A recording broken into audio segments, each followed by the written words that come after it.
Hello, and thank you for joining the 2020 State of the Science Report. Before we begin, please ensure you have opened the WebEx participant and chat panels by using the associated icons located at the bottom of your screen. If you require technical assistance, please send a chat to the event producer. Please note that all audio connections are muted at this time. You may ask a question at any time by selecting All Panelists from the drop-down menu in the chat panel and enter your question in the message box and send. With that, I'll turn the conference over to Andrea Copping, Pacific Northwest National Lab. Please go ahead. Thanks so much, Andre. Good morning or good afternoon, everyone. Thank you so much for joining us for this webinar about some very specific parts of the 2020 State of the Science Report. This report was sponsored by Ocean Energy Systems Environmental. Ocean Energy Systems is a grouping of 29 nations come together to enable marine renewable energy to expand around the world. And OES-Environmental is a task of 15 of those nations participating to better understand environmental effects of marine renewable energy development. We have just released the 2020 State of the Science. It was released June 8th.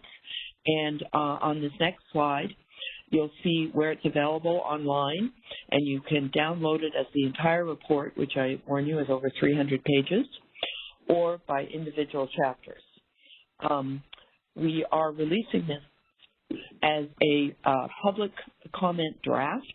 So if you would like to make comments, please make them by August 10th.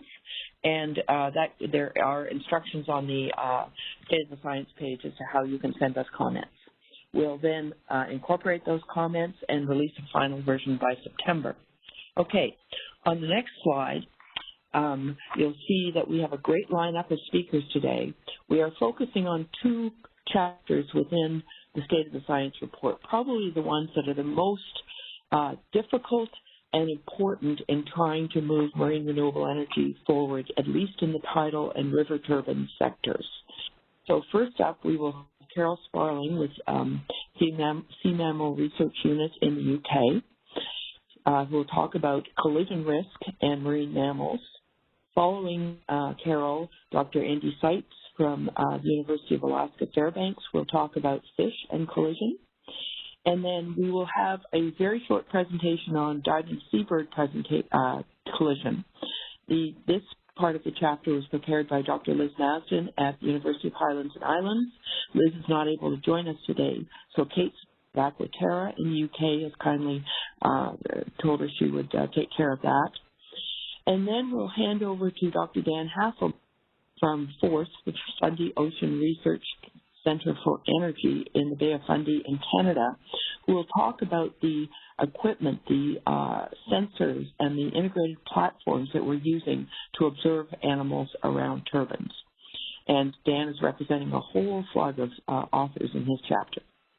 So with that, I would like to turn it over to Carol. Oh, one second. I do encourage you to write your questions in the chat box, and we will do a small number of questions after each speaker, and then reserve time at the end for more open questions. Okay, with that, I'd like to turn it over to Dr. Carol Sparling with FMRU. Hello. Thank you, Andrea. Good afternoon or good morning, depending on where it is you've joined us from. Personally, thanks to Andrea for the opportunity to present this summary today. Firstly, I'd like to acknowledge all those who have helped put this chapter together. Collision risk is a large topic with various different receptors involved. I'm going to be talking about marine mammal collision risk, specifically in relation to marine mammals, with Andy and Kate coming up after me, giving an overview of fish and birds. So yeah, I'd like to acknowledge the excellent work by my fellow chapter authors and all the other contributors, reviewers and editors on the report itself, and also the team that I've been working with in St Andrews, who I've been working with on this issue for quite some time now. So we'll start off with a bit of an overview of what I'm going to be covering today. Firstly, a bit of context, explaining why this is an issue of concern for the field of marine renewable energy, and then a brief summary of where we were up to before the publication of the recent report. based on the summary of the state of the science in 2016 when the last report was published. I'll then go on to provide an overview of the areas in which we've made great progress in recent years, highlighting some recent and current research findings, including some very recent findings in some cases, which have actually become available since the 2020 draft report was finalised for consultation. I'll then finish off with some recommendations about where we need to go next. So why is this issue important? Andrea highlighted that it's probably one of the most important environmental issues. There's a great deal of overlap globally between areas where there's a significant tidal energy resource and where there are habitats of importance and values to marine mammals. The potential for marine mammals to encounter and collide with turbines, particularly tidal and river turbines, remain active areas of research and topics of global interest. Marine mammals are considered in many nations to be most at risk from collision with turbines, and particularly as many marine mammal populations are under stress from other anthropogenic activities, as well as the effects of climate change. Uncertainty and knowledge gaps associated with collision risk continue to present challenges within consenting and permitting processes for getting new turbine developments in the water. And consequently, collision risk continues to be the focus of a significant research effort, which in recent years has included environmental monitoring of operational devices. And this chapter addresses the overall progress and growth in our knowledge across this topic area. So a quick recap on where we were up to when the last State of the Science report was published back in 2016. At that time, there really was no data to speak of from any direct monitoring around the rotors of turbines for marine mammals. Although significant progress had been made in developing an understanding of baseline use of tidal habitats by marine mammals. There had been a small number of studies relating to the impact of single turbines. CGen in Northern Ireland, for example, was the focus of much of the work up to this date. It was largely focused on, I guess, what we call mid-scale effects, demonstrating that the operational turbine was not providing a barrier to movement of marine mammals. And there was also some evidence of mid-range avoidance by tagged seals in the range of a few hundred metres from the device. At the time, there was also a very large focus on the development of predictive models for risk, and a lot of effort was being made to refine modelling approaches, largely to inform consent applications in the absence of any empirical evidence. Several projects were underway, many of which were incorporating elements of monitoring to address collision risk. But at the time that this report was published, collision risk remained a significant concern because there was very little data available, and uncertainty around collision risk was still causing barriers to the consenting of projects worldwide. So moving on to where we are now in the 2020 report. The chapter summarises progress in three main areas, each of which I'll go over today. Firstly, our understanding of how marine mammals use tidal environments has developed, and we have generated a number of new insights in this area. And monitoring of operational devices has become much more common, and there are now a few sources of data on collision risk, with more being collected all the time. And thirdly, although possibly not a huge amount, there has been some work in relation to our ability to predict and model collision risk. So firstly, in relation to baseline studies, a number of studies have provided us with valuable information on how marine mammals are using tidal areas. The chapter provides more of a comprehensive review of all the studies in this area, and I'm not going to go into them in any detail today, but I just want to highlight that knowledge in this area can really enhance our understanding of the potential for risks before anything goes in the water. And I think one of the take-home messages from these studies collectively is that collision risk is not uniform in either space or time. There's a high degree of both within and between site variability in marine mammal occurrence and behaviour, which does make it pretty difficult to generalise collision risk between sites. And this variability is very highly likely to be related to the presence of prey, therefore highlighting that we need to be perhaps looking more at studies of prey abundance to help us understand marine mammal presence, which will then help us understand risk. So from baseline to operational monitoring, and I think this is where we've made the most progress since the last report in our ability to monitor interactions around turbines. Now, I've picked just a small number of key case studies to go over in a bit more detail today, and there are more projects comprehensively covered in the report. So I apologise if I don't cover you, if you're on the line and I don't cover your project here today. Check out the report for a more comprehensive review. So I'm going to start off with the Maygen project in the Pentland First in Scotland because it's a project I'm fairly familiar with, having been involved in for a number of years. And at this project, as part of the licence conditions, a comprehensive project environmental monitoring programme was set up. And there were 5 types of monitoring put in place, 4 of which were deployed in close vicinity of one of the operational turbines. I'm not going to go into any detail of the technology of these sensors. You'll hear a bit more about monitoring technology, sensors and capabilities from Dan a little bit later on. I just want to highlight that out of all these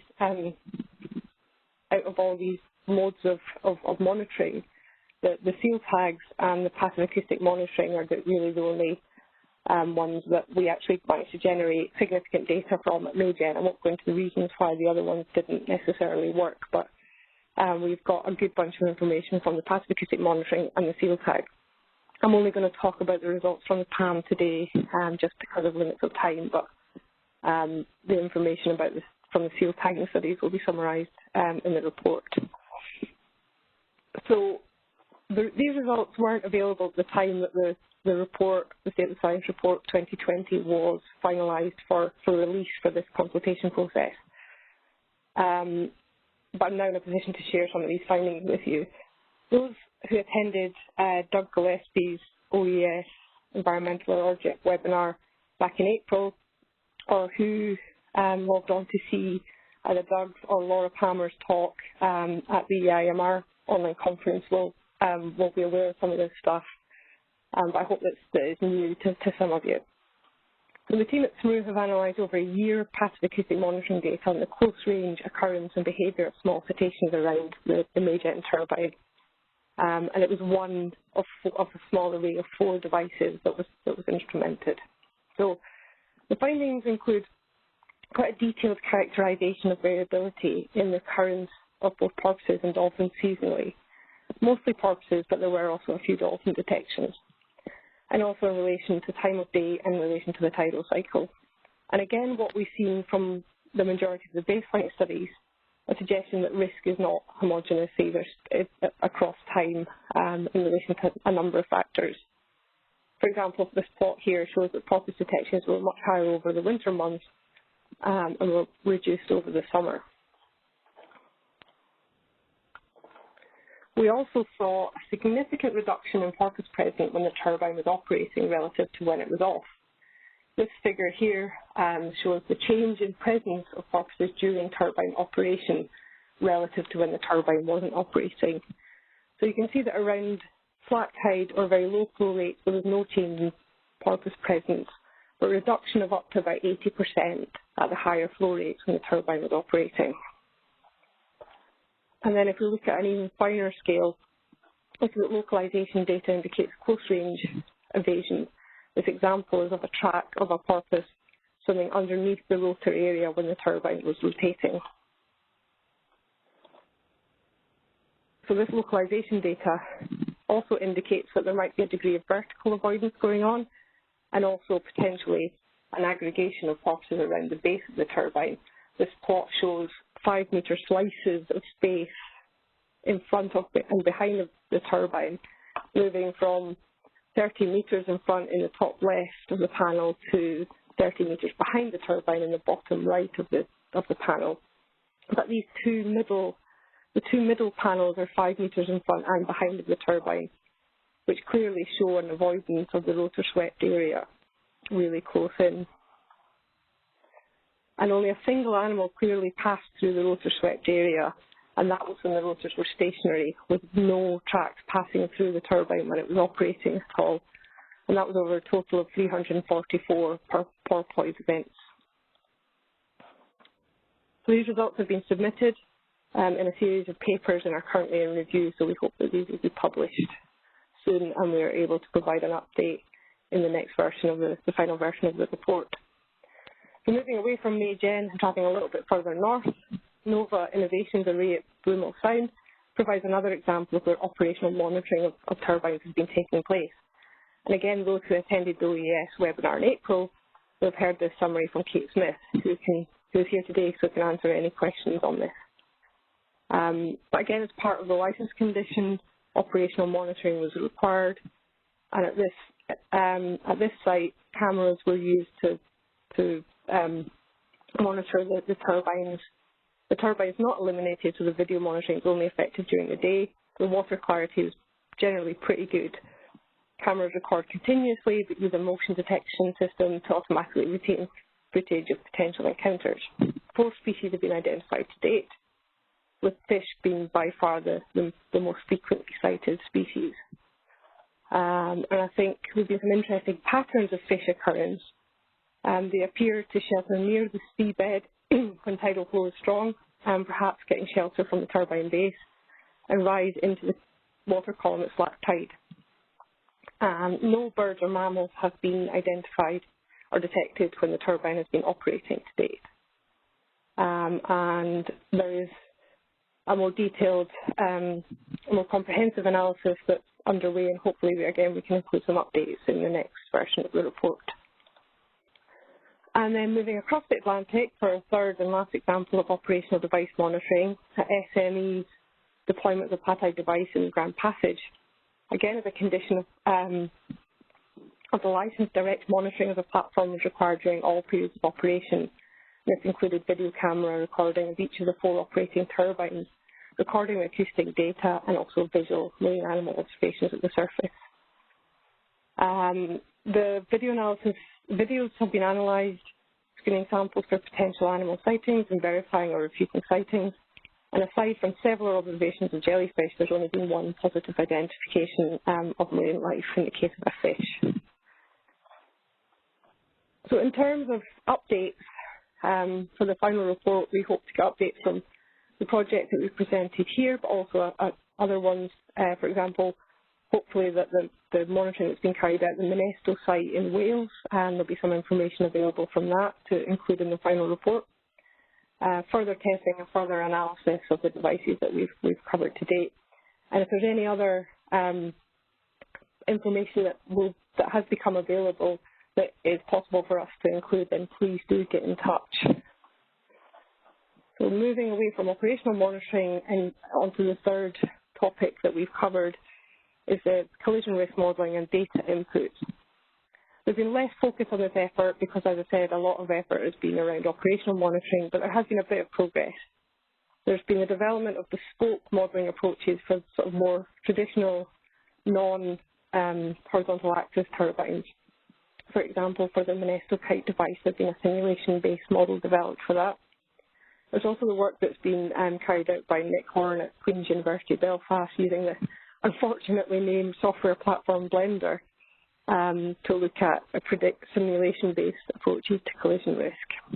And I think thirdly, and importantly, there's been a lot of examination of the sensitivity of these models, which I think has been important in driving the direction of research.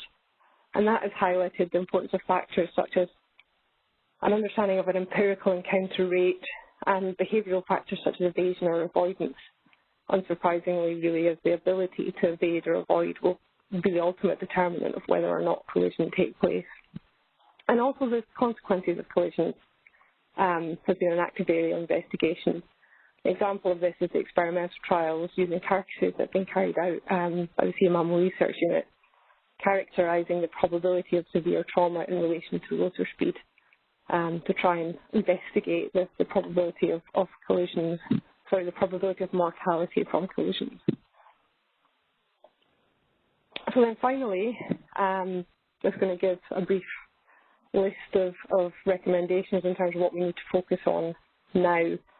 And I think that it's important to say that although we have made great progress, because of the variety of device types, the variety of the different species, and the very highly site-specific nature of marine mammal presence, we do need to be collecting data of this operational monitoring type at a range of sites, species, and device types. Until we've got similar detailed fine-scale information for a range of sites and devices, we've probably got quite a limited ability to generalise across all. And related to that, I think, is our ability to scale up into arrays from single devices. How long do we need to keep monitoring at a smaller scale as we continue to scale up to be confident that further scaling is suitably low risk? And I'm aware that discussions and decisions around that will be being made in the coming years on a number of projects as we look to scale up after monitoring around single devices. I'm also growing to realise that how we incorporate the data that we've collected from these operational monitoring studies explicitly into predictions and assessments of risk is not straightforward. The parameters that go into collision risk models are often quite different from the metric that we're actually being able to empirically measure. So perhaps we're seeing a move away from quantitative collision risk modelling and more focus on what the empirical data are actually telling us about the nature of risk. And I think in terms of how we approach these projects, I think what we've learned is that no single group working in isolation will be able to solve this problem. All the successes we've seen to date have largely been from collaboration between developers who've got a device in the water and the requirement to monitor, academics who have the expertise in the design of monitoring and in the analysis and interpretation of data, and the regulators and advisors who will define ultimately what the information requirements are. However, that's not without its challenges. Drivers and timelines and constraints are likely to differ on all sides of that triangle. So it's important to be aware of the challenges and not to underestimate them. And therefore the funding that goes into these projects needs to cope with that uncertainty and have a degree of flexibility to deal with that. So I'll just, I think, finish by saying that I think that there is a reason for optimism. None of the data that we've collected to date has indicated that the risk is significant. I think we've still got a way to go because of the variability that I talked about earlier. In some cases, encounter rates of mammals around devices have been very low and non-existent. In other cases, occurrences of marine mammals have been quite high, but that's coupled with clear evidence of behavioural responses at a variety of scales. So I think we're cautiously moving forward in terms of reducing our concerns around collision risk, but we're maybe not completely ready to take it off the table yet. Thank you. I'm just going to pass the speaker on to Andy. Thank you, Carol. I'm stepping up for Andrea now. So thank you for this nice overview of your section of the chapter. If anybody has questions for Carol, please write them now in the chat room. If not, then we'll go over to Andy's side. So there is one question saying, thank you for an informative presentation. Who is funding these studies now? So Carol, perhaps you can tell us about your funding for the research that you've carried. It's been, I think, similar to the collaborative approach. The funding has been very collaborative as well. It's been very much a combination of government funding, industry funding, and funding from more traditional academic sources such as research funding councils. Very similar to the need for different parties to be involved. I think the funding has been coming from different areas as well, and I can only see that continuing. Great, thank you. We have another question. Will this continue, or do scientists need to get creative? I think if you mean does the monitoring continue, I think that there will need to be continued monitoring for a little while yet, but I think also, yes, scientists will need to get creative about how results are translated to bigger and bigger scale, because the kinds of fine-scale monitoring around single devices, we can't possibly recreate that at large-scale arrays of hundreds of devices. That would just be completely unfeasible for a whole number of reasons. So I think we need to be creative, or take a leap in terms of that jump from small scale to large scale. Be confident enough that the risk is low, that we've got enough data and enough sites where we've measured very clear avoidance, evasion behaviour. So we're fairly certain that empirically the risk is low before that is scaled up. Right, and last question before we move on. We have a test site project going in. How can they afford more analysis of impact? It's hard to answer that question without having a bit more specific information about the site and the project and the exact circumstances. But again, partnership, reaching out to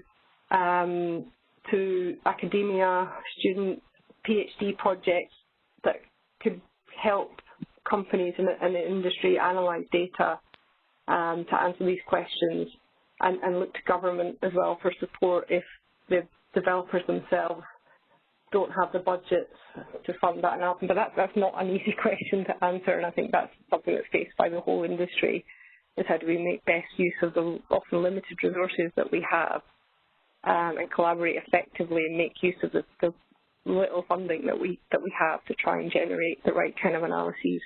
The sharing data, collaborating on analysis, I think are all things that can help.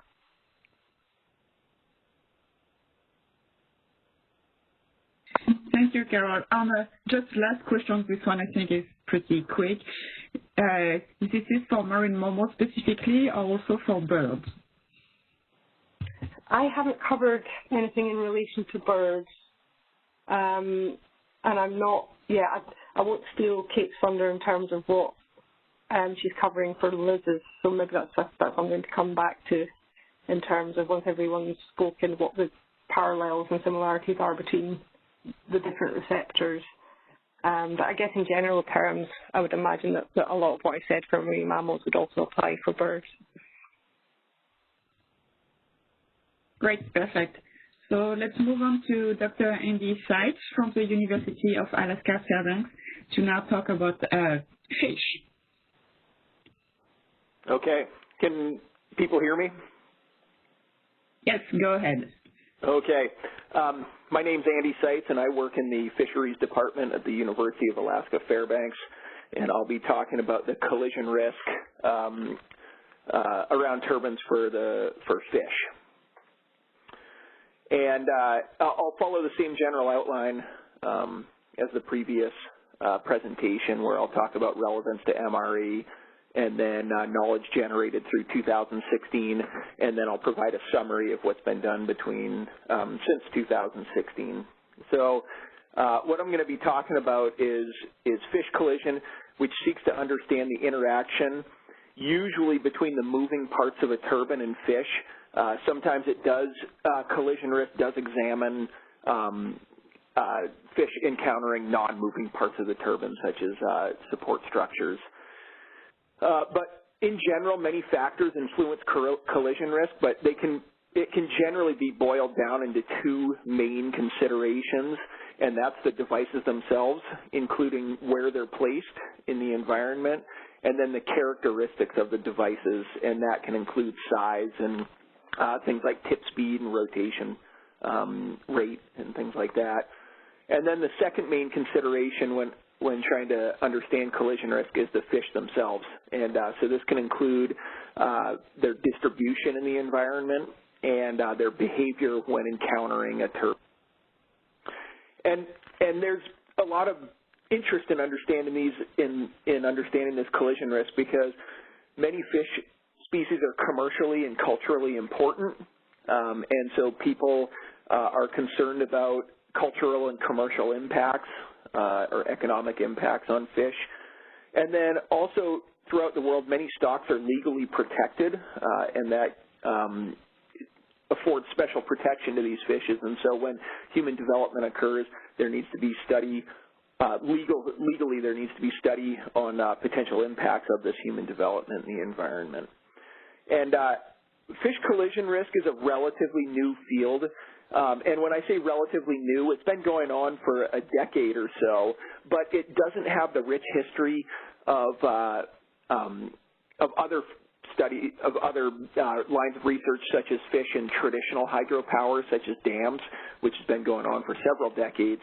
And so a lot of the findings that I'll present to you today are incredibly valuable for building a knowledge base, but we don't have the breadth and depth of that knowledge to form a comprehensive understanding of collision risk.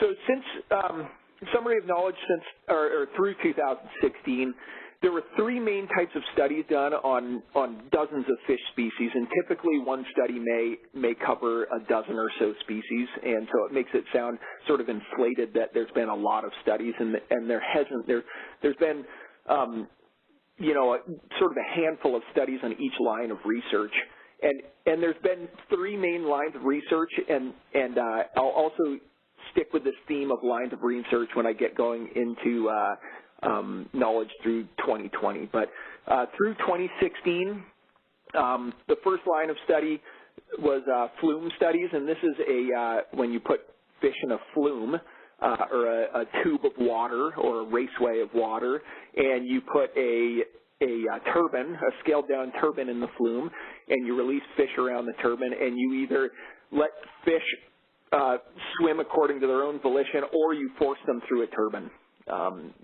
by hurting them. And these, in general, indicate high survival rates of fishes, generally over 95% when fish do swim through a turbine, or they can avoid the turbine. The second main line of research is field studies. And so these are when you actually try to observe fishes in the wild, and there can be a variety of different types of field studies, but in general, fish strikes are rarely, if ever, observed in field studies. And then to try and provide more comprehensive looks at things like population level impacts or like groups of fishes, people have undertaken modeling exercises in several different frameworks, but generally modeling is used to understand encounter probability. And so if you look at a given fish or a given stock of fish, you can calculate an encounter probability, which is the likelihood or the probability of that group of fish encountering a turbine. And then once they encounter this turbine, they can make decisions about whether they're going to pass through it or avoid it. From that, you can calculate consequences of blade strike. And so if a fish does actually pass through a turbine and it does get struck by a blade, what are the consequences? And then we can scale this information up to population level risk. So we can say, okay, if there's X amount of fish in this area and this many interact with the turbine, what are the population level risks of the So that's a very broad overview generated since 2016 or through 2016, and then what I'm going to focus on today is the period between 2016 and the current. And again, I'm going to break it down into these different lines of research. And so the first line of research that I'll review is flume studies. There were a couple studies done on this, examining two different types of turbines, and the fish taxa sort of cover a variety here: Japanese rice fish, rainbow trout, gizzard shad, and hybrid striped bass, none of which are closely related, and which can affect the outcomes of studies. But in general, fish do avoided turbines in a flume, and but their avoidance behavior was related to turbine characteristics such as speed and other turbine characteristics. And then if they do pass through a turbine and get struck by a blade, and in this case you can see in the bottom, this is what fish were actually held in place and then struck with a turbine so they didn't have a choice, and these were dead fish. But in general, blade strike injury depends on body orientation and blade thickness and impact velocity. And this information is valuable for a variety of reasons, but it's specifically it can be useful for parameter estimation for collision models. And so you can plug this information into models, which we'll talk about later on, to determine outcomes of collisions. And then this can also be used for placement and design of turbines. And so if you can understand which turbine characteristics lead to avoidance, and where in a flume a turbine leads to fish avoidance, you can use this information for placement and design in the wild. So now we're going to move on to the second line of research, which is field studies, and I've got a few slides on field studies, so I only had one on flume studies, but I'll have several on field studies because it can be broken down into different types of field studies.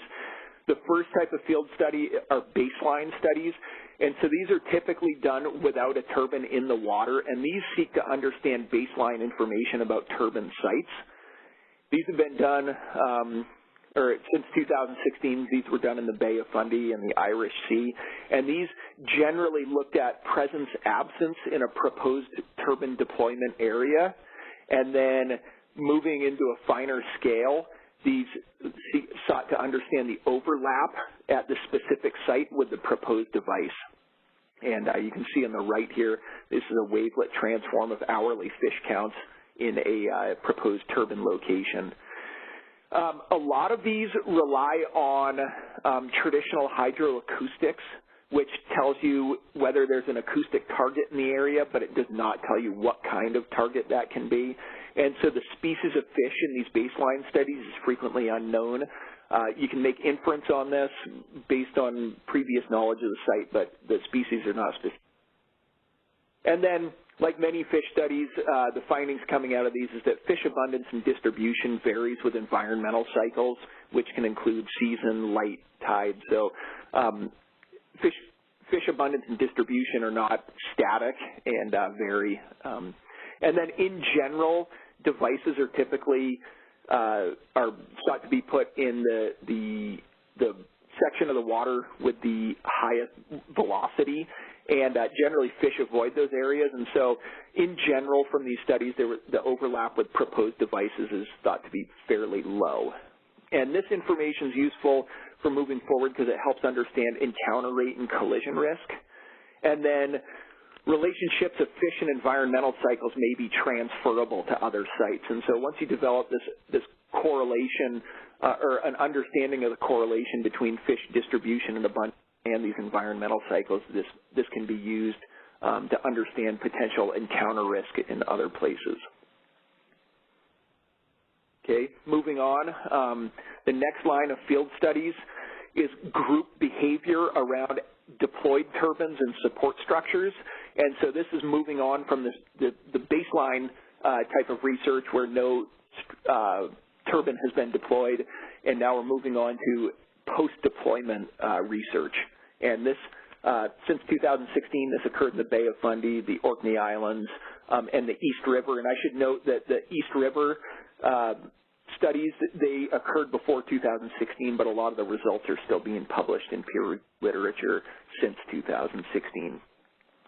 And these generally look at the same metrics of fish, which are density and distribution in an area, but these typically examine density and distribution in a before-after framework. So you examine fish density before a turbine's installed, and then you install the turbine and examine fish density and distribution in the same area. There's also been research done on close and far to the installation, and so you can examine fish density and distribution close to a turbine and then far away in a site that's similar to understand effects on fishes. And that's what the figure on the right shows is fish distance from seabed and fish abundance, and for control areas, which are away from the turbine and close to the turbine in the bottom two panels. And in general, there's lower fish density, or one study found lower fish densities during construction than operation, and I think this referred to some of the noise and disturbance caused by construction is greater than that of an actual spinning turbine. But density varies with environmental cycles, similar to what was found in the baseline studies, and this can be tidal, seasonal, and there can be both avoidance and attraction effects depending on the environmental cycle. And so some species seem to avoid a spinning turbine, but when this turbine is not spinning, such as at the change of tide, a turbine can actually act as something like a reef and can actually be an attractant to particularly prey fish. And this may increase risk for predatory animals, such as when the turbine starts spinning, such as predatory fish or mammal or birds. And so one thing to point out here is that generally has not been a lot of studies done on this, and so these conclusions are incredibly valuable for building a knowledge base, but I wouldn't consider these to have to be a fully developed field. Okay, the next line of field studies is individual behavior around turbines and support structures. And so what we looked at previously was group behavior, so schools of fish, and now we're looking at individuals. And this is generally used for understanding outcomes of collisions and also for scaling up to group behavior. And the studies that I found that examined individual behavior around turbines and support structures were done in the East River, New York, and in Alaska. And these generally looked at trajectories, the swimming trajectories of fish around a spinning turbine, and avoidance behavior when fish do approach a turbine. In general, it's thought that fish do change swim velocity and direction. And so you can see here on the right, this is a Didson image of a fish, of an individual fish path. And then there was evidence of avoidance of a spinning turbine. And these studies are rare because tracking individual fish in the water is quite challenging. But once we get this information, it can be scaled up to group level in models, and it can also be used for modeling, for adding fish behavior into encounter risk and collision models, which I'll talk about in a bit. Okay. And then the next line of field studies is, so previously we looked at individual behavior and around spinning turbines. The next line of field studies is actual collisions, so whether they occur and what are the outcomes of collisions between a spinning turbine part and a fish. And these were done also in the East River, New York, and Alaska. These were included in the same studies. And these rely on visual observations of data, so this is incredibly labor-intensive, and the analyses are really limited. And I included some pictures of small salmon in the Kvichak River in Alaska to illustrate some of the challenges associated with understanding actual collisions. And so you can see these blurry, somewhat blurry images of fish, and if you have to rely on manual or visual observation of hundreds of hours of video, it's super intensive. In the limited studies that have been done, though, collisions appear to be infrequent to non-existent, and but this can be complicated by the fact that determining near miss versus collision can be really challenging, and so this is an area of research that needs further development. But once this information is obtained, it can be used to scale up to group level impacts and models and understanding collision risk and populating collision risk models. So now we're going to move on to the third line of research. So we've covered flume studies and field studies. The final line of research that's been done trying to understand collision risk of fishes is modeling. And there's different types of modeling approaches to understand impacts of MREs in the environment. And the first is encounter risk models. And these, in general, seek to understand the probability of a fish and a device overlapping in time and space. And these, similar to what I said previously, these rely on understanding fish distribution and turbine characteristics. And typically the fish distribution information is gained from field studies, which are then, and then the fish distribution gained from these field studies is then compared to the size of the turbine and its footprint in the environment, and then you can calculate an encounter risk probability.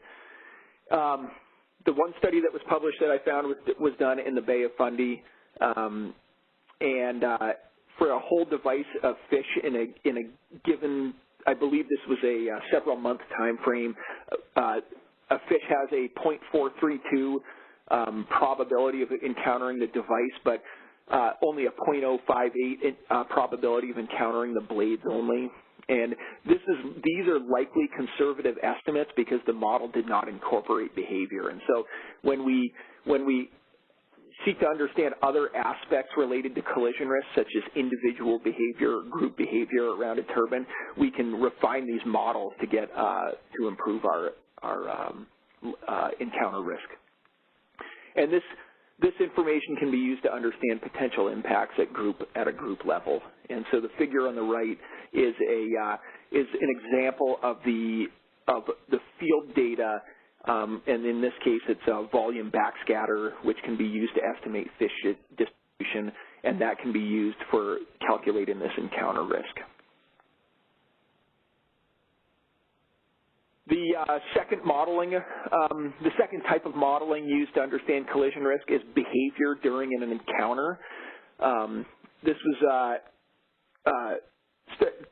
examined in one paper in the Bay of Fundy, and this approach seeks to understand magnitude and drivers of behavior, which can be examined in an individual-based model framework, in which behavior is correlated to environmental stimuli, and then this can seek to understand what a fish will actually do when it encounters a turbine in the environment. And so here's a figure from that paper on the right.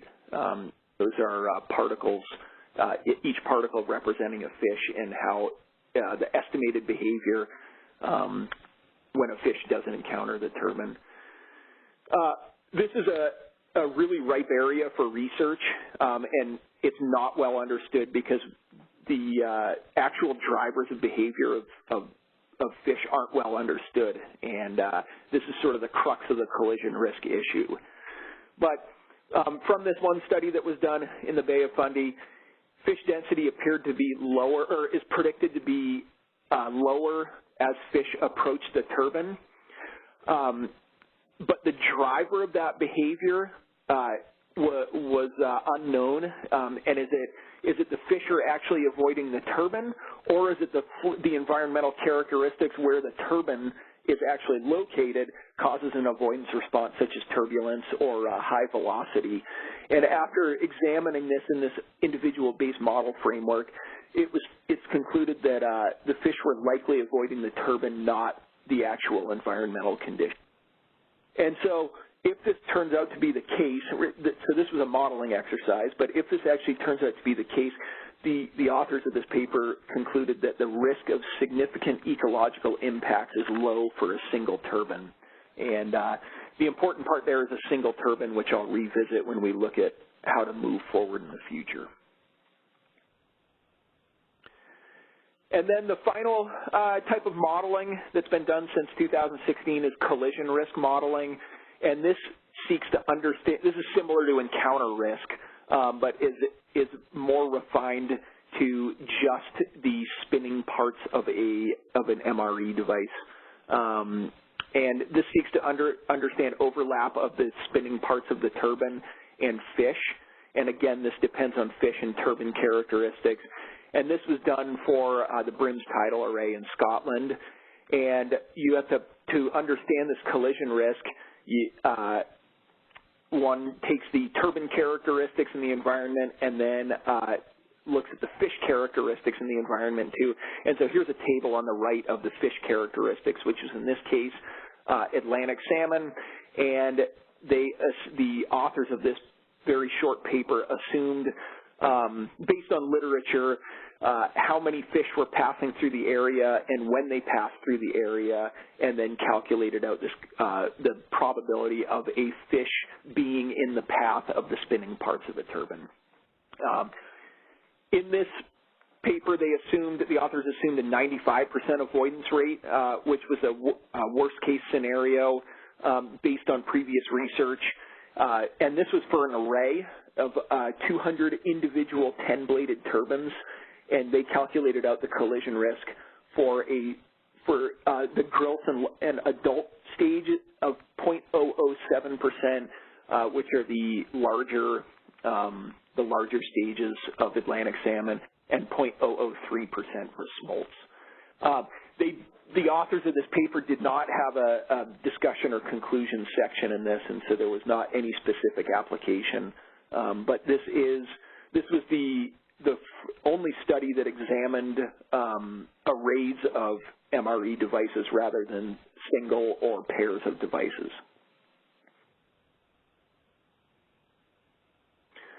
Okay, so that covers the studies conducted between 2016 and 20. So moving forward, this is like I said before, this is a very new field of study and has a lot of potential for developing over the next years. The big picture items that need to be addressed are correlations among fish behavior and stimuli. And so here's a cartoon on the right that's at the end of the fish collision section in the State of the Science report. Some of these stimuli could include velocity, acceleration, noise emanating from the turbine, pressure emanating from the blades, particle velocity is another one that's not included in here. But without an understanding of correlations between behavior and stimuli, it's hard for moving forward. And then the next big picture aspect that should be studying the future is effects of arrays on fishes. So like I said earlier, most studies have looked at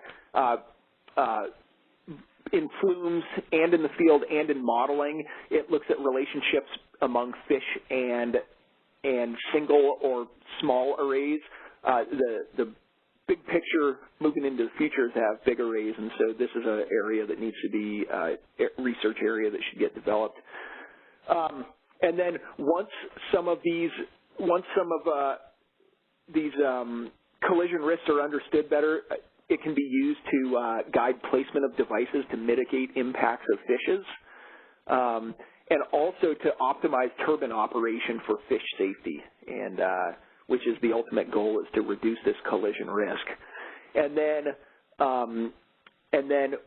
once those are considered, implications for fish population should be studied as well. So typically, these most of the studies that have been done to date have looked at have not scaled up to population levels, and so regulators are concerned with scaling up the fish populations. And so this could be done by moving into a population dynamics framework. To get there, to get to these big picture items, there's a lot of small things that need to get done first. I only have one slide on the small things that need to get done first. These are just sort of the low-hanging fruit. But to give you my punchline, there's endless possibilities, and so I'm guessing there could be 10 slides on this, but these are just some of the low-hanging fruit that exist and that are largely the results of conclusion sections or recommendations for moving forward in the conclusion sections of the papers that I reviewed in the fish collision section of the State of the Science report. And these include increased understanding of individual behavior, ground truthing acoustic targets when using things like split beam and multi-beam echo sounders, effects of lights on night monitoring, whether lights are an attractant or a repellent for fish when they're near a turbine, discerning collision from near miss, automated detection of collisions. And so when I was referring earlier to visual analysis of fish around a turbine, it's really challenging, and so automated detection through computer algorithms is needed. Consequences of collision, and then ground truthing encounter and collision models. And then this is a picture on the right of, there is a fish to the left of the foil and a fishing lure to the right of the foil. And I included this picture. This is some work that I'm doing in the Kvichak River in Alaska, and I wanted to include this just to demonstrate that this is a challenge, mainly because the water is never as clear as we want and the fish are never as big as we want. And so these look like straightforward bullet points to achieve, but they're actually quite difficult in practice. So just to wrap up, I wanted to thank OES-Environmental for sponsoring this.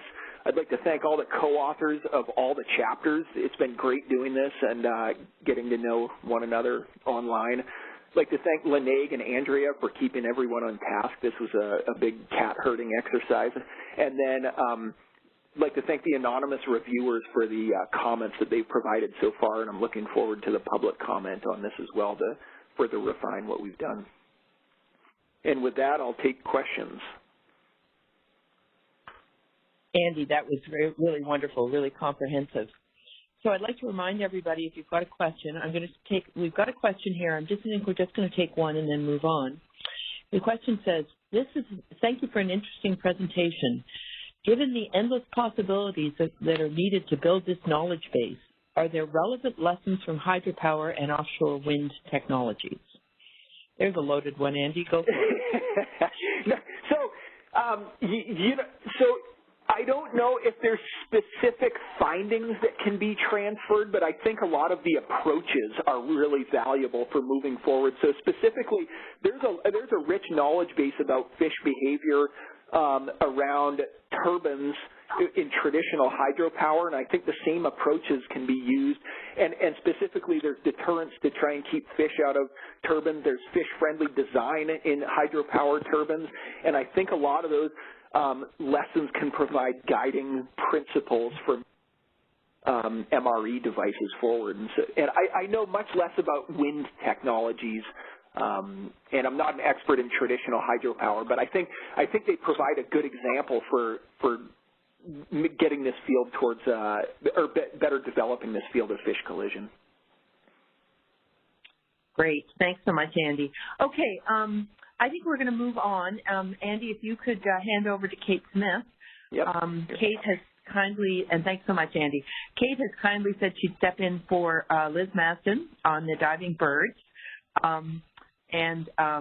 You are, the instructions to the audience is be kind, because this is not her field of study. But please go ahead, Kate. Thanks, Andrea.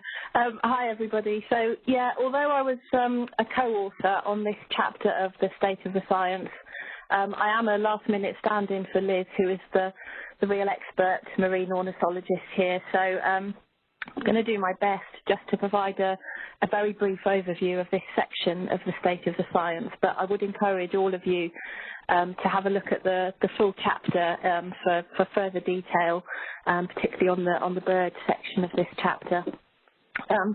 So the issue of collision risk for birds, it's particularly an issue in the UK. I think much of the work that I'll be covering briefly in my summary today has been carried out in the UK. And really one of the predominant reasons for that is we've got a lot of seabird populations of global importance in the UK, and we've actually got a quarter of Europe's breeding seabirds, and a whole suite of marine protected areas that have diving bird species features. So it's been a big focus of research and monitoring within the UK when it possibly hasn't been covered elsewhere. So really, just to summarise, and this is really sort of following on from the theme of Carol and Andy's talks, the thing really that identifies whether seabirds are at risk of collision is really whether they're at risk of encountering underwater turbines. So one of the key factors in relation to seabirds is whether they dive in tidal site locations, but also are capable of diving to the depths of operational turbines. So over the years, two species groups that have been highlighted as being probably most at risk are cormorants and auk species, and that's generally because that they're capable of diving to quite significant depths, but also their dive behaviour possibly places them at more risk of collision because they're pursuit divers that actively pursue prey underwater. So understanding the collision risk for seabirds generally requires an understanding for the potential spatial overlap between seabirds and the areas of sea that they use, and areas that are suitable for tidal device deployment. So that's things like the distribution, their habitat use, their diving depth and timing, and then other behavioural movements of diving birds. And this is really to build a picture of how they might overlap with operational turbines.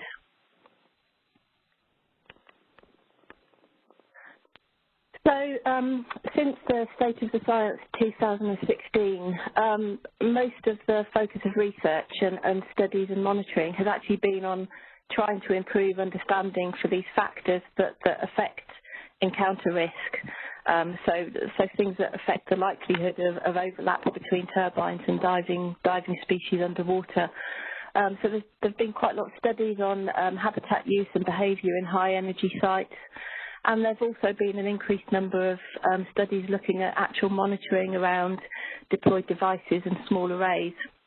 And then in parallel with that, there's been quite a bit of work done on developing suitable monitoring techniques, because I think all of those of us who've been involved in studies at tidal sites know how difficult it actually is to work in these areas. So the development of the monitoring technologies are as important as gathering the data themselves. So I was just going to talk about a few key case studies that Liz has identified in her section of the State of the Science report, and many of the study sites actually overlap with sites that Carol mentioned in the mammal section. And probably, again, sort of one of the key points that comes from Liz's section of the chapter is that monitoring studies and research to date haven't suggested there's any evidence of any collision or harm to diving species to date, and also that this issue of encounter risk, that the actual likelihood of encounter may be quite limited.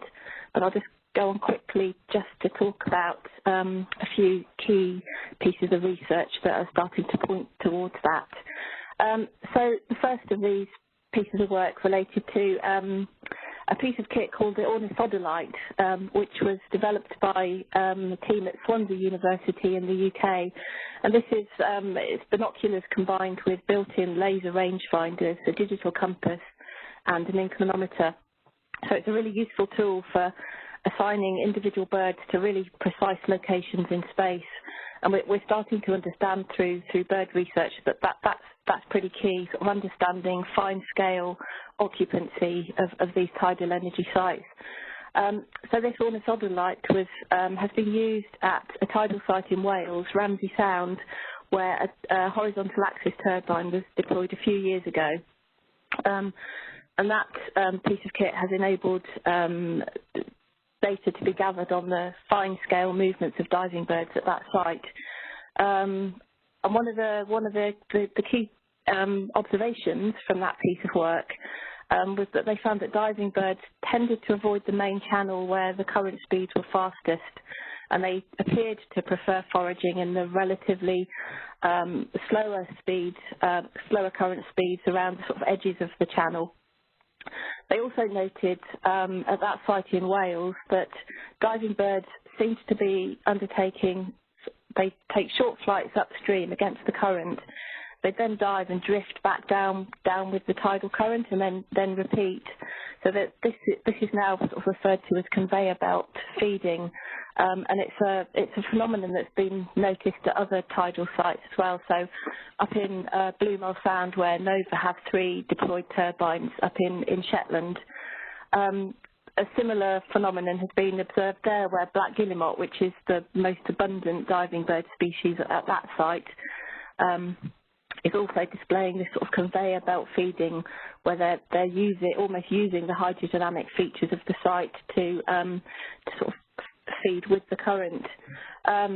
Another observation that's been made up in Blue Mill Sound by a lady called Alex Robbins, who did a lot of research up at that site, was that the black guillemot, that were the most common diving species using that site, appeared to show a significant negative relationship with current speed. So similar to the Ramsey site in Wales, where the correlation of bird abundance and diving activity seemed to be negatively correlated with current speed.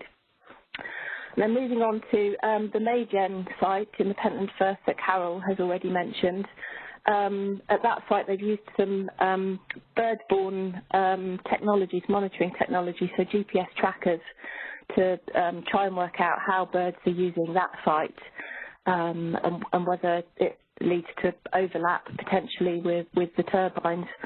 For that project, they looked at, they used GPS trackers attached to black guillemot, and they actually found in the results of that study that over 70% of the GPS points fell outside of the area, of the seabed area occupied by the turbines. And they found that foraging appeared to be occurring at shallower depths and slower tidal velocities than were experienced within the site occupied by the turbines up in the Pentland Firth there. Another technology that has been used in the Pentland Firth is unmanned aerial vehicles. So they've been used up in the Pentland Firth to try and understand this sort of fine-scale occupancy and distribution of diving birds in relation to the hydrodynamics of the area. And that technology, UAVs, have also been used at the CGen site in Strangford Lough in Northern Ireland. So Lily and Lieber did a bit of work there looking at surface wake effects of that turbine, which was a surface piercing technology.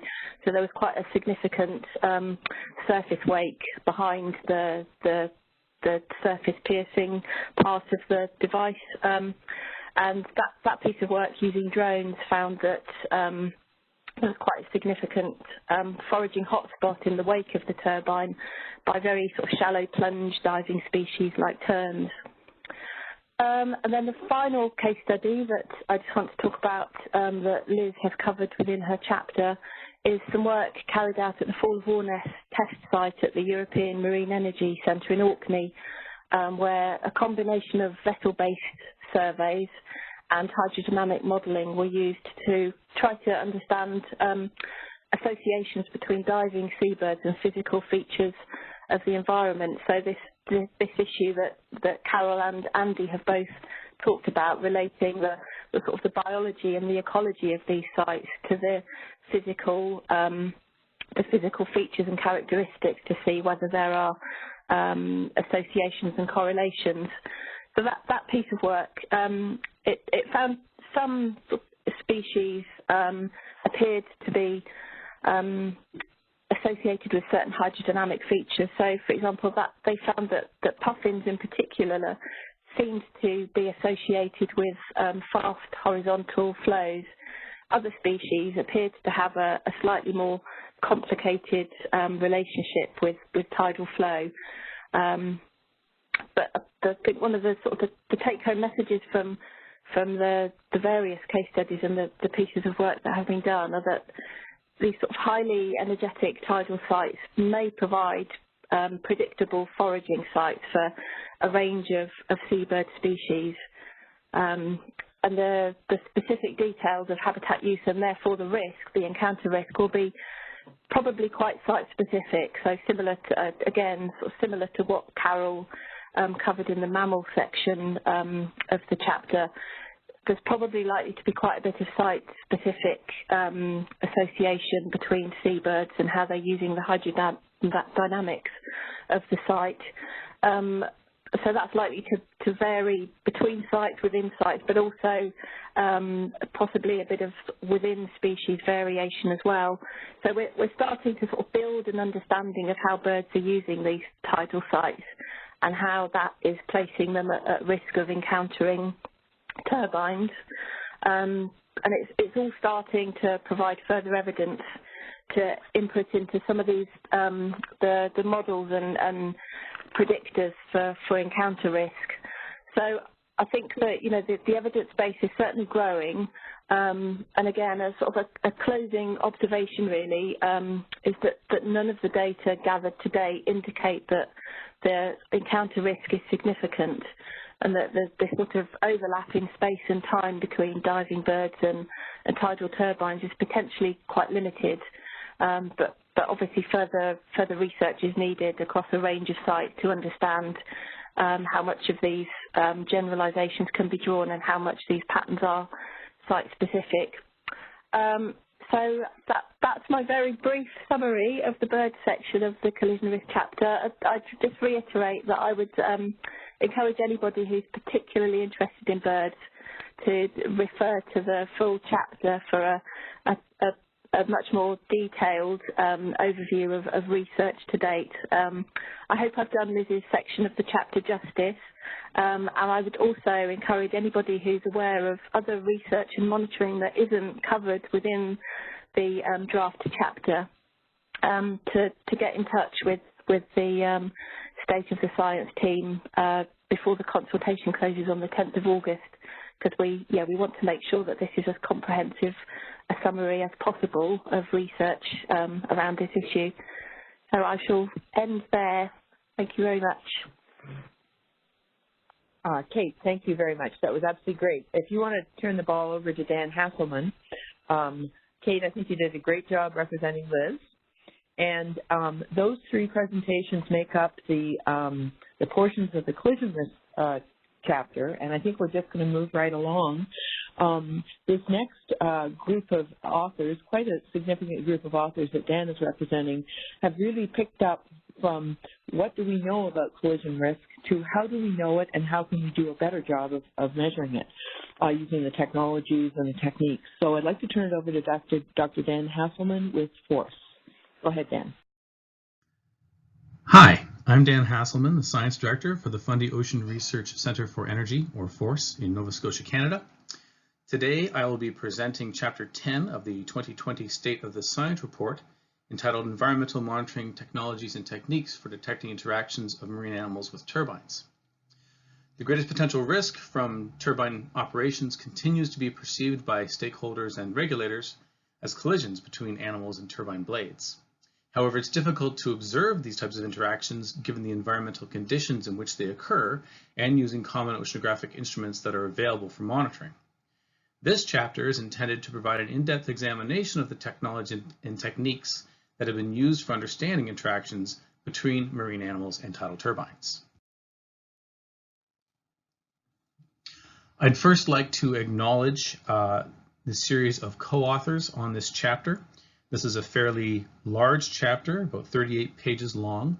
It wouldn't have been possible without the collaboration and contributions from a variety of folks who are experts in their relative fields and who have come together to provide relevant content that was then assembled to form the chapter. I'd also like to thank Lenag Hemery and Andrea Copping for their assistance throughout putting this chapter together. Due to the size of this chapter, this presentation is intended to provide a high-level overview, and interested parties are encouraged to read the chapter, and there's a link at the end of the presentation that will guide you to its location. The chapter is broken out into a series of subsections, and I'll overview each of them within this presentation, but just to orient you, I'll first provide some background to environmental monitoring technologies around turbines. I'll discuss the different classes of instrumentation that are used for monitoring marine renewable energy devices. And just as a footnote here, even though we may mention particular commercial software and instruments throughout the course of the chapter, those are just intended to be illustrative. They do not constitute endorsements of those particular products. We'll talk about some of the challenges of monitoring around marine renewable energy devices, integrated monitoring platforms that are currently used, some of the lessons learned that have come from monitoring activities, and then we'll dive into some of the recommendations for the quality data collection, management, and analysis. I should add that there is an extensive references section at the end of the chapter that would permit anybody who's interested to dive really deep into the existing literature on any given topic. And there's a substantial supplementary material section available online for material that wouldn't fit into the chapter. Okay, so let's start with the background.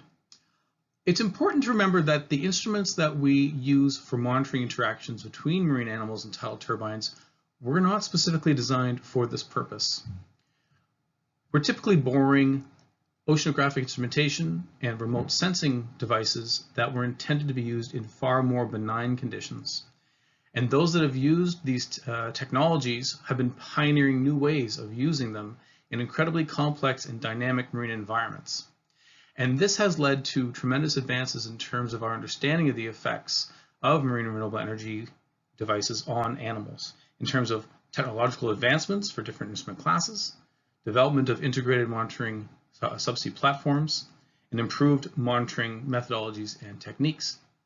However, despite those advances, there are a number of substantial challenges that remain, and these include equipment durability in harsh marine environments, the ability to provide power and managing power for integrated monitoring platforms, ongoing data management issues related to storage, analysis, and reporting as well.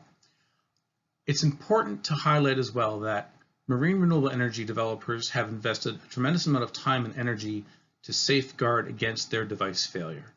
That same level of investment is required in the design and implementation of simple and robust monitoring systems due to the consenting requirements for providing ongoing monitoring to ensure that the effects are monitored appropriately.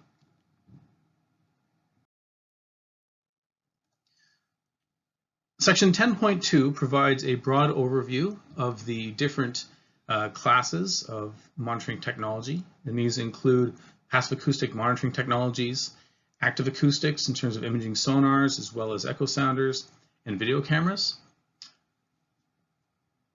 And we'll dive into each of those in a little more detail.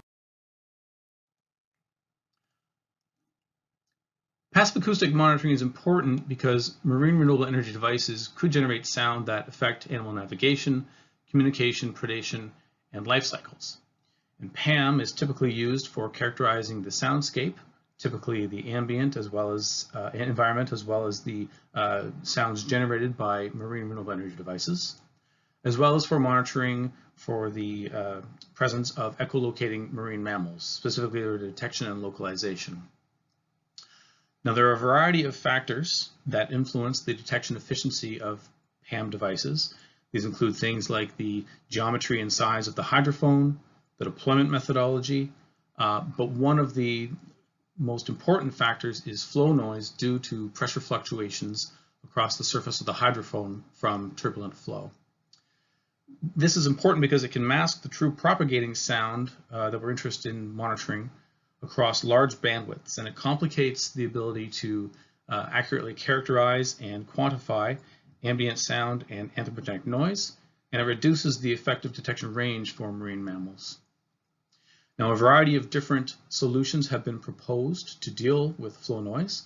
These include baffles and flow shields, as well as Lagrangian drifting floats, and even linear arrays of hydrophones with coherent signal averaging. However, none of these are 100% effective, and so flow noise remains a challenge for using PAM in high flow environments.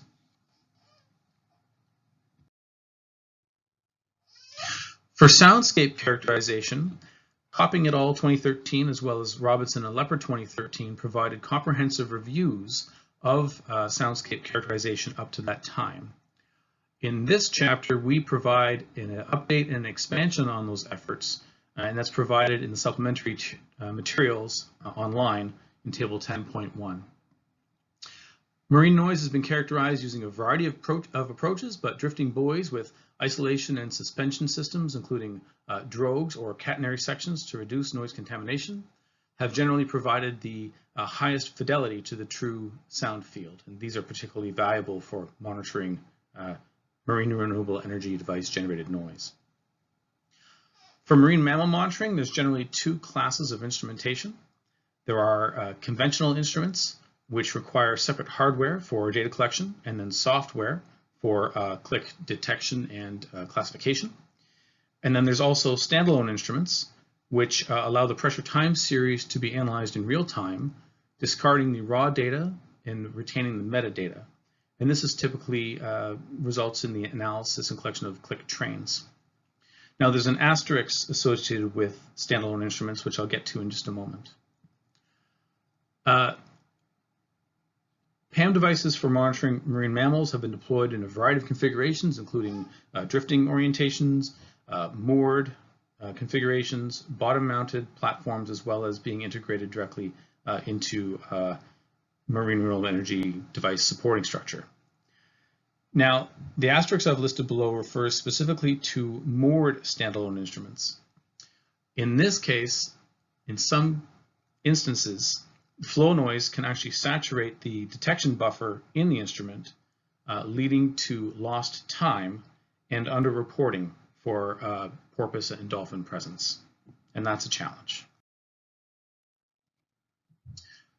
For imaging sonars, these provide high-resolution imagery in turbid waters without the need for artificial illumination.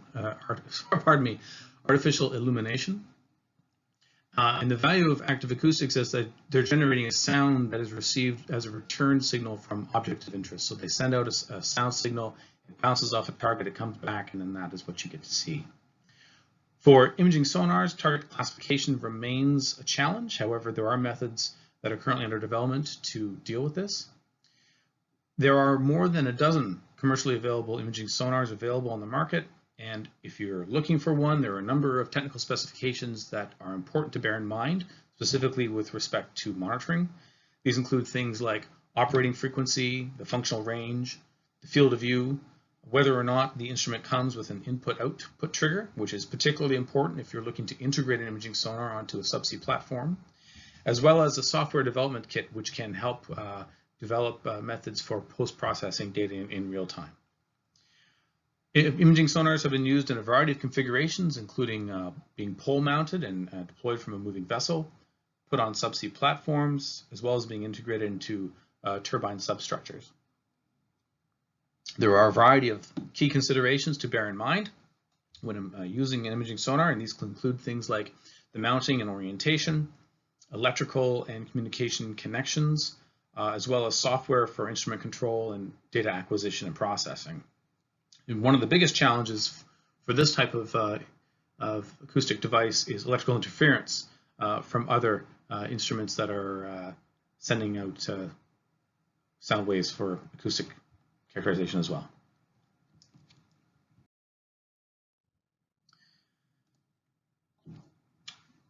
High-fidelity scientific echo sounders are the optimal instrumentation for monitoring fish interactions with marine renewable energy devices. With those that have been vetted by the international scientific community and can be calibrated and have digital outputs, being those that are of most value. A variety of manufacturers offer instruments that have packaging flexibility and that can transmit sound signals in a variety of different pulse types and that provide various processing software options. These have been used in a variety of different applications, including mobile configurations where they are integrated into the hull of a vessel or put on a pole mount or even towed behind a vessel in a tow body.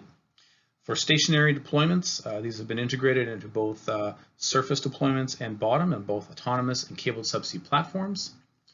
The biggest challenge for echo sounders involves the acoustic signal scattering from entrained air in the water column. This complicates target detections because it can mask the biological and non-biological targets. One potential solution that's been identified is using multi-frequency methods to distinguish fish from air bubbles, and this remains an area of active research. But nonetheless, entrained air remains fundamentally a complicated issue for interpreting hydroacoustic.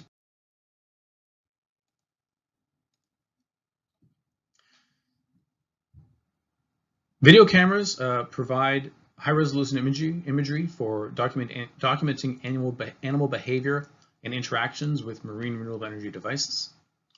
They produce large data files, though, so you need a large amount of storage space, and they can create significant challenges with transmitting and analyzing the information. They can assist, though, with species identification and size estimation, and they're often used in tandem with other instruments for target validation. In terms of configurations, they can be used on their own in single or multiple or even paired stereo camera systems with artificial lighting. They can be used for autonomous collection as well as being put on stationary platforms and traversing data collection platforms. Some of the things to bear in mind when choosing an optical camera for monitoring are the frame rate, the field of view, and the resolution.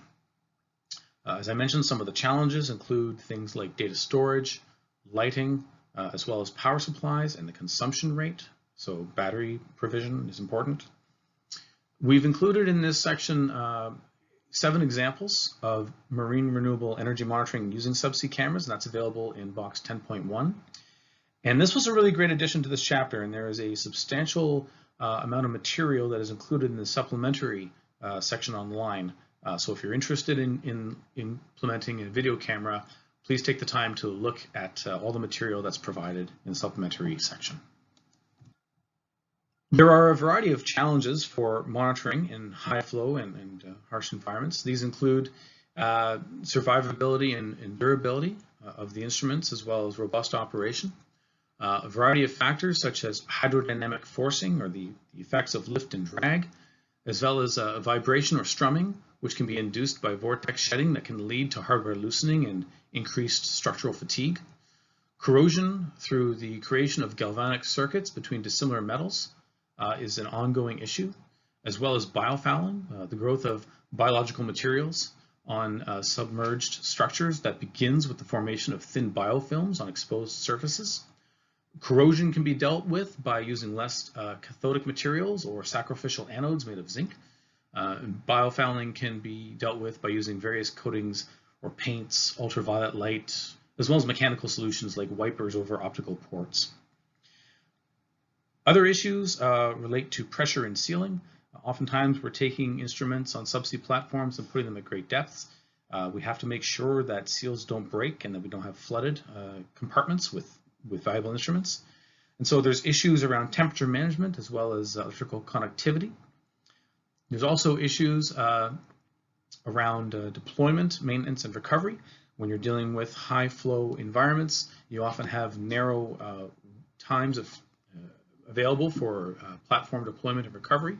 So there's safety issues, as well as weather windows, which can further narrow down your ability to recover and deploy your instruments.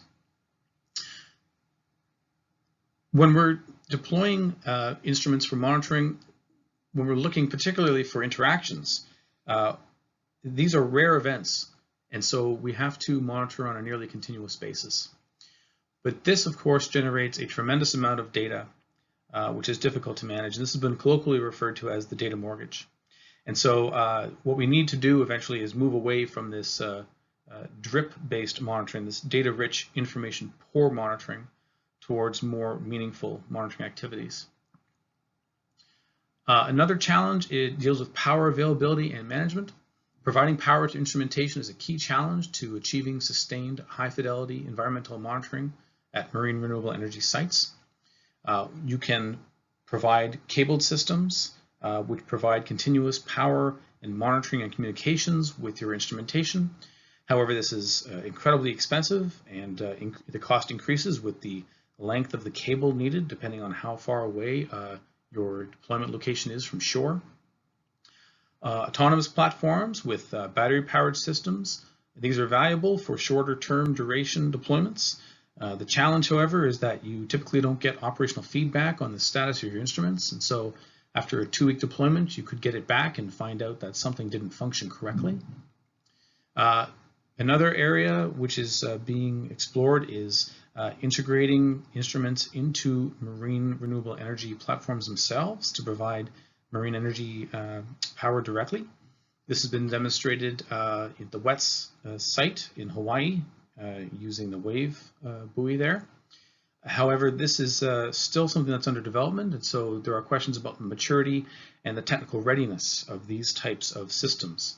However, this should advance in the future. There are a variety of integrated monitoring platforms that have been developed for monitoring around marine renewable energy devices. And these include a series of autonomous and cable systems that have an array of instruments that have been integrated for power requirements and duty cycling. These include packages such as the adaptable monitoring platform that has communication systems that allow any cabled instrument to be integrated into the platform. Force's Fast EMS, or the Fundy Advanced Sensor Technology Environmental Monitoring System, which has been deployed at the Force site. Flowbeck 4D, the Flow Water Column and Benthic Ecology Platform. IMP, the integrated monitoring platform used by the European Marine Energy Center, which is set up as a plug-and-play prototype, as well as Sea Mammal Research Marine Mammal HICUP system, the High Current Underwater Platform. These are all amazing innovations that have taken place in the last decade or so. One of the benefits is the modularity, in the sense that various passive and active acoustic instruments can be swapped in and out depending on the monitoring goals. These include things like optical cameras and lights, and even ADCPs. Several of these platforms come with custom software that allows integration and operation of various instruments, as well as the control of instrumentation. And some of these even offer autonomous data processing and real-time target detection and tracking capabilities, or data transfer to shore via cable for real-time data inspection. As well, depending on whether these are cabled or autonomous platforms, they can be deployed for various durations.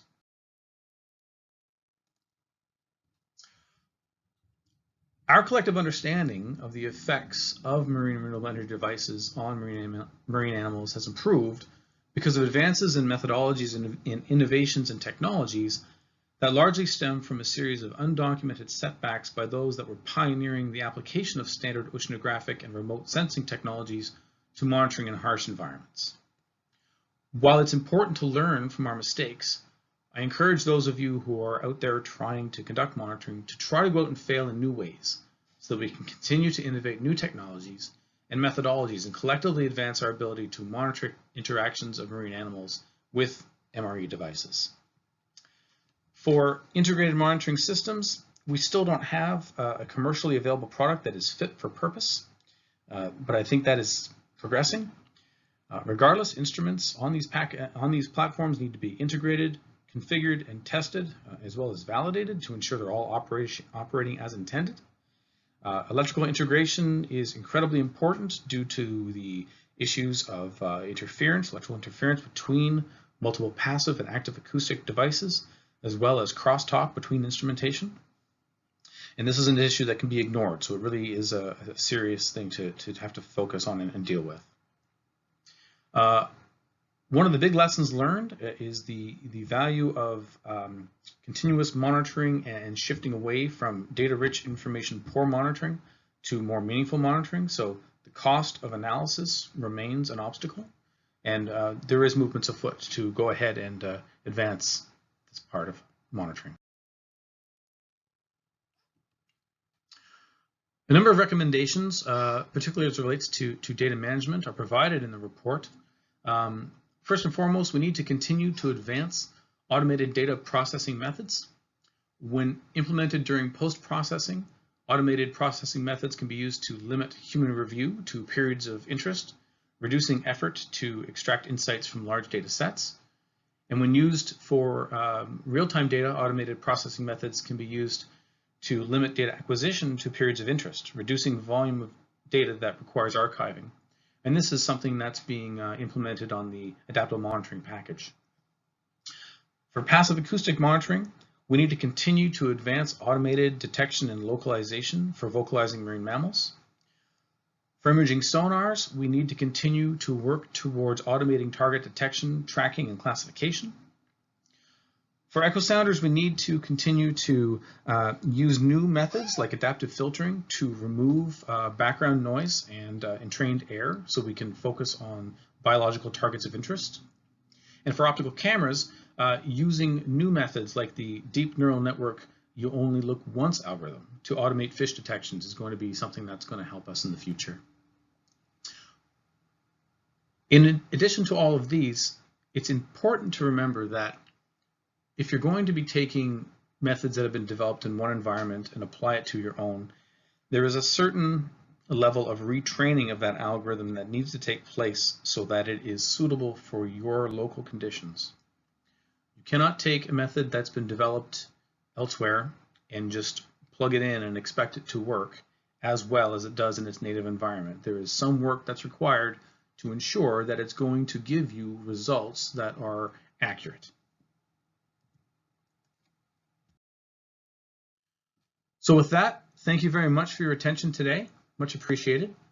The report itself can be found at the link below, and I encourage you to read it. And for those of you that wish to dive deeper, there is an extensive references section that will facilitate you doing so. Thank you very much. So the question is, we found that the lack of specific questions being asked by developers is a real obstacle to advancing understanding. The overall OES State of the Science projects help identify these questions, but there may be some obstacles built into the permitting process in the U.S. In many cases, monitoring is required, but it's unclear what kind of monitoring and for what purpose is required. That's a really great question. Dan, I don't know if you can type in an answer to that. I will take a little bit of a crack at it because I think this is a huge question for, fish, collision risk, marine mammals, but really all of the questions being asked around marine renewable energy devices. What should be monitored for? And one of the things that OES-Environmental has been trying very hard to do, and I will advertise another chapter in the State of the Science report that deals with marine spatial planning, adaptive management, and also risk retirement, as we've called it, to really be able to say what is needed and what can we learn from permitted or consented projects elsewhere in the world and from research studies. So I think that we all collectively as a community have to try to specify those questions better so that the regulators can advise developers what they really need and so that the developers really understand what they will have to do in order to get consent permits. Okay. Somebody else followed up and said it's a great question, same issue here in the UK, but as experience builds, regulators and their advisors are getting better at defining specific monitoring questions. Thank you. Yes, and from us in the US, we are very happy to look to Europe and answer some of those questions and try to bring that information together. Okay. With that, what I'd like to do is draw your attention to the last slide. Please be in touch with Dan. Read the chapter, if you would. There is also a short version of it up on the same page on TSIS if you want to, and you'll also find the chapter links to a number of tables and other additional supplemental information because there's simply too much to put into a chapter here. So please refer to those if you're interested and contact Dan for any other questions. So I would like to just really thank all of you who hung in with us here today, including with any technical difficulties we had.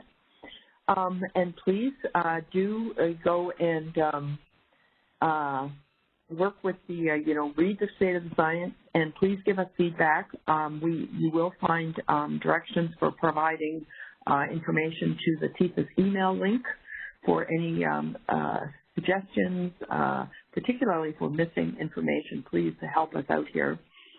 And we will be planning at least one more webinar associated with the State of the Science report over the next few weeks. So thank you very much for being with us. I hope you have a wonderful rest of today left to you, and I will say goodbye. That concludes our conference. Thank you for using AT&T Event Conferencing Enhanced. You may now disconnect. Thank you.